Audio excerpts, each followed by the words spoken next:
Everyone, today God splits the atom.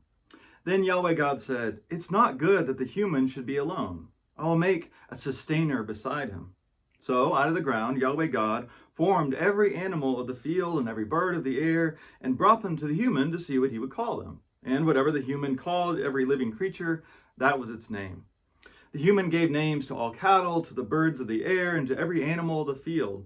But for the human, there was found no sustainer beside him. So Yahweh God caused a deep sleep to fall on the human, and he slept. And then he took one of his ribs and closed up the place with flesh. And the rib that Yahweh God had taken from the human, he made into a woman and brought her to the human. And the human said, "This at last is bone of my bones and flesh of my flesh.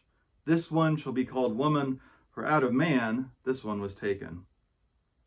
So the first thing that we notice in creation that's not good is a lack of community. And it's God's the one that notices, right? Adam isn't complaining about this.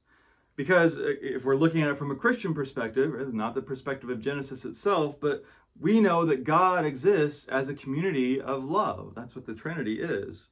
And so God cares about community because God is community. In this account, God is kind of depicted as a problem solver, right? He notices something that's not right, and then he's going to work to kind of figure out a solution, and often working with humanity. And so God realizes the human needs, well, in Hebrew, it's an ezer kenegdo.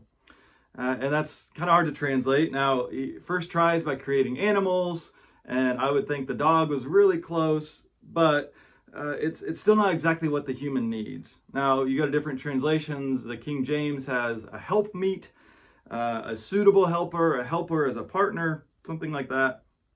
And so I think what we're really getting at, and why this term is tricky and important, is we're asking, what is the relationship between men and women?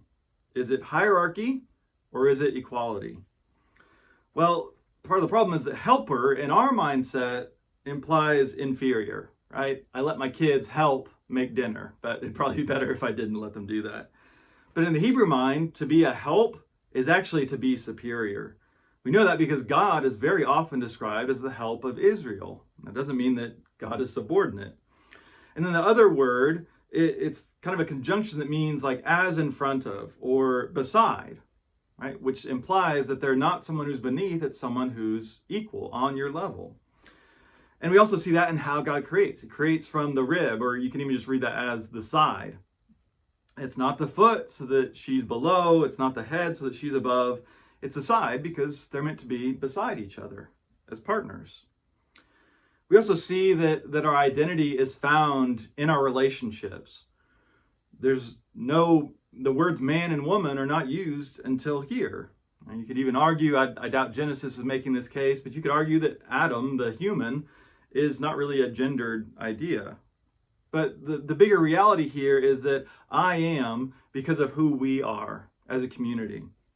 And so Adam sings this song at the end that also celebrates their equality, right? At last, here is someone who's like me.